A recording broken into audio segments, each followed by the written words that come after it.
Hello again and welcome to my channel. Today I'm going to show you how I make canned pickled jalapenos. Now first of all, I wash the jalapenos and I cut them up right here. I do leave the seeds in them because I like it spicy. While I'm cutting up the jalapenos, I will have my jars here being sterilized, and here I'm going to go ahead and make my brine. Then I'll get right back into cutting up the peppers. This recipe, I would use 3.5 cups of white distilled vinegar. I have it already here measured out. 1 tablespoon of salt. I use sea salt, and I've never had any issues with my food going bad from using the sea salt. Other people has different preference, and that's fine. And I use 1 cup of water. I'll show you my jalapenos from last year, and they've stayed well. This is actually my canned jalapenos from last year. Okay, so with that said, I'm going to go ahead and pour the vinegar and water and salt in here. And I am going to turn this on, and once it starts boiling, I will put it down to a medium heat. And of course, I already have my canning utensils here. They've already been sterilized. Okay, now back to cutting my peppers. And I do use gloves for that. Who cuts peppers without using a pair of gloves?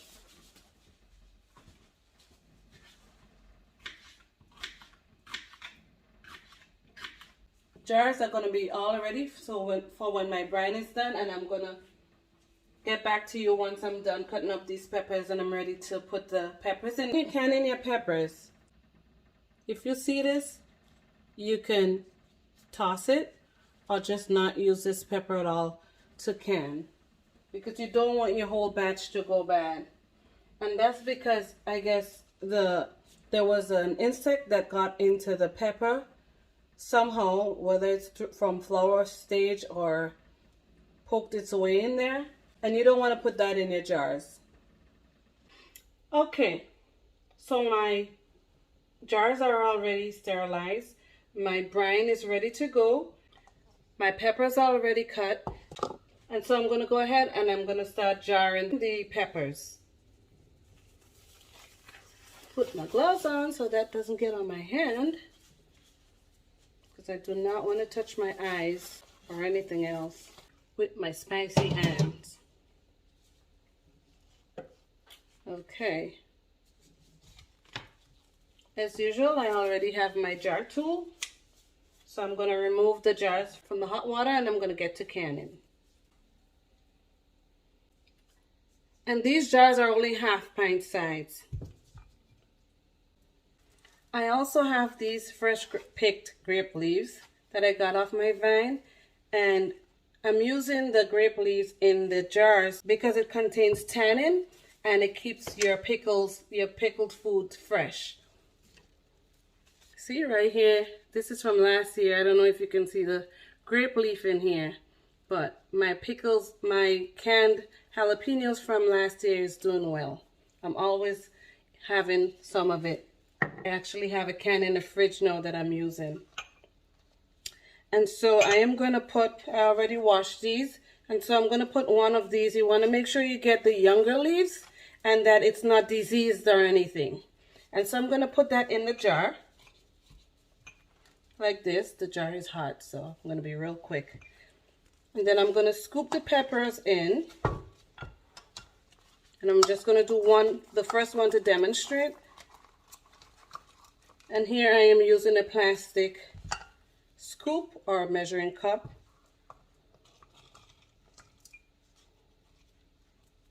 This looks beautiful already.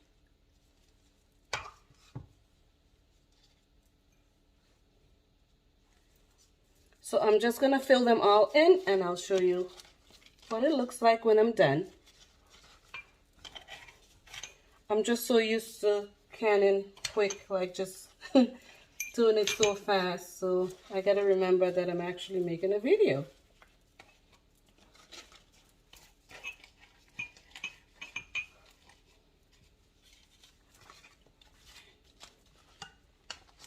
I really do like the size of these jars for these pickles. Anyone who likes spicy food, you would know what I'm talking about. This is so beautiful. So beautiful. Okay.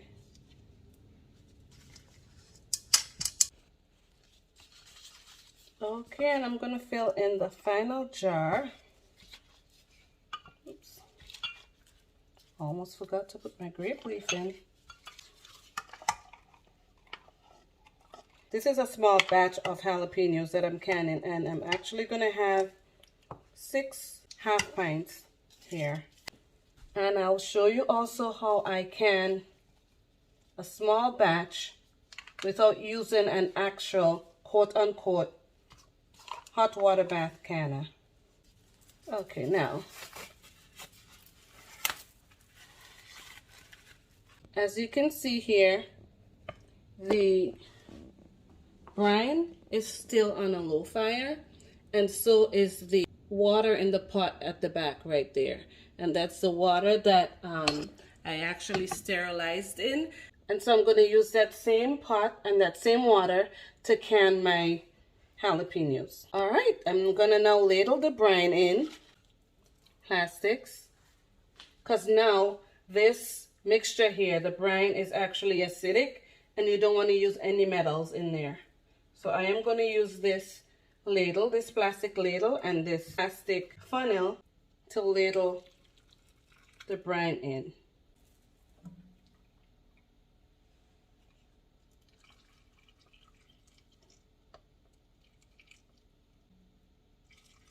Oh, it smells good already. Everything smells so good when I'm doing it. I don't know if it's because I'm doing it in my kitchen and it's done by my hands, but it seems like every time I make something in the kitchen that I grew or that I, that I'm canning, it tastes better or smells better than the ones that I buy in the store. I don't know if it's because it's fresher. I'm not even sure, but it does smell good. And so I am going to leave a 1/2 inch of headspace in each jar. And once I'm done ladling this in, I am going to use a debubbler to remove any bubbles that might be in there. Okay.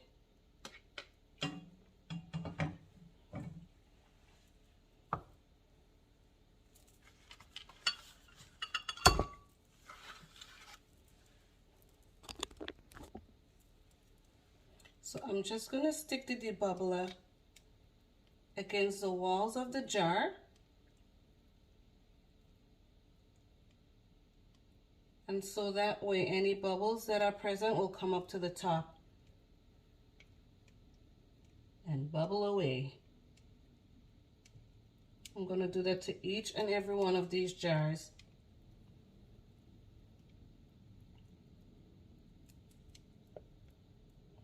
So these jars, if you notice, they're at my 1/2 inch mark. This one has a little too much in it. Let's see where I can put that over. I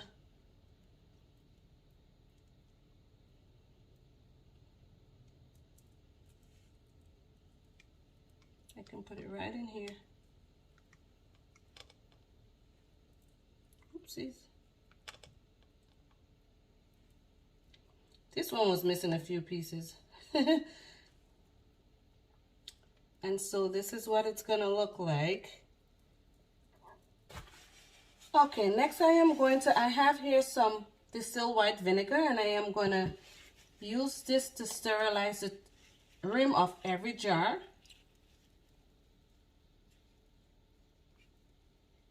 We don't want to put anything in these jars that has no business being in there. We don't want our food to go bad while we're storing it up, so I'm gonna just take the vinegar and clean the top of every jar here. Oops.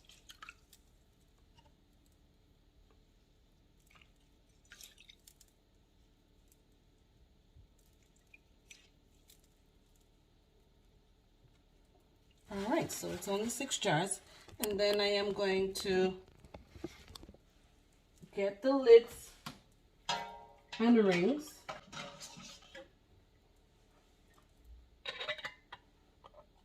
Ooh. Yes, I can. I have gotten so much more comfortable with canning, and I just started canning last year. You want to do this finger tight, okay? This is hot, so I ain't got no business touching it with my hands like that, but there we go.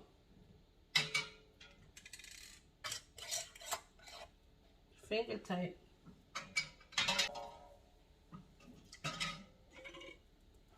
Number 3. Number 4. Number 5.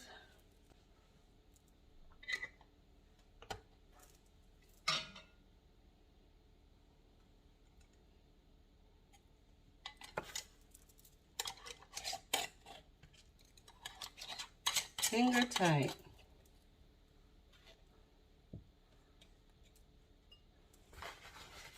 Now, let me just show you real quick. Do you hear that? That's going to be gone when the can is sealed. It's going to seal its own self. Look at this. You can't hear anything because this is sealed. It's been sealed since last year. I just removed the ring and it's fine. It's good to store it up. No, because I'm not using the canner, because you don't have to use a canner. I do have one here with all the pieces to it, which is only a rack and a big old pot. But I'm not using this because I have a small batch, like I said. And so I am going to put a cloth at the bottom of the pot so the jars are not directly hitting the bottom of the pot. Okay? So that's one way you can can if you don't have a canner. You don't necessarily have to go there and buy a hot water bath canner. Now, if you're pressure canning, then that's something totally different. And so you're going to have to get the appropriate canner. And once I put this in there, the weight of the jars are going to help it stay down to the bottom.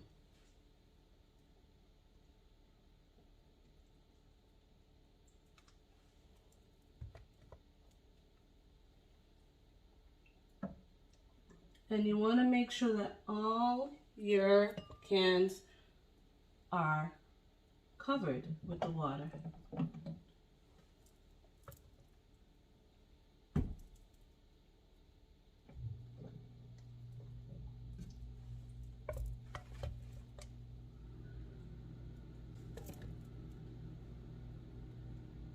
I need a little more room there.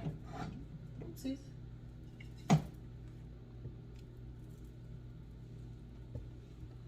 Let me show you this. See, that one is sitting on top of the other can. And so I always, when I'm in the kitchen cooking, I always have, look at that steam coming out of my kettle. I always have, see, a kettle of hot water, boiling water, so I don't have to put cold water there. And now it's submerged. This can is also submerged, even though it's sitting on top of that other one. And that's how it would look.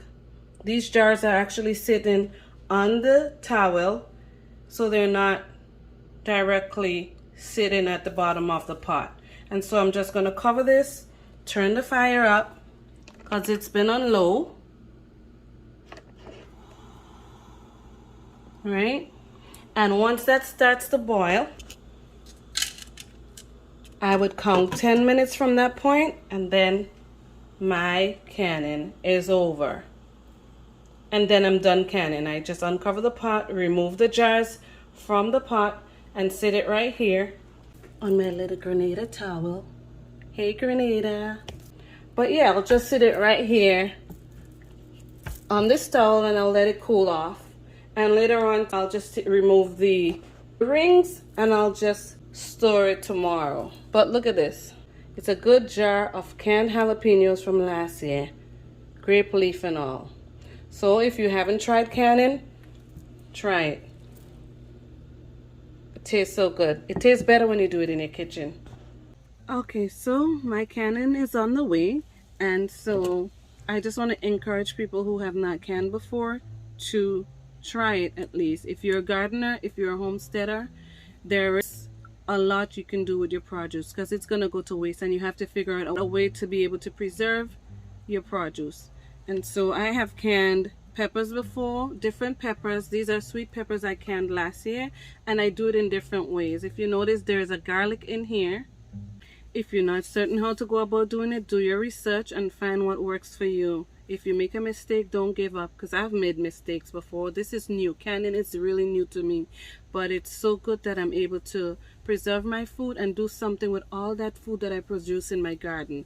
After putting in all this hard work, it's so good to know that you're able to actually save your food and preserve it so you can have it to use in the future. So I'm counting on the time for my jalapenos to be done, and all I'll do, like I said, is just remove it from the pot and put it on the counter and let it cool off.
See, 8/29, 2021. So this is over a year old and it's still going good. If you have any comments or suggestions, go ahead and feel free to put it in the comments section below. And as always, thanks again for watching, and I'll see you right here next time on Fifi's Journey.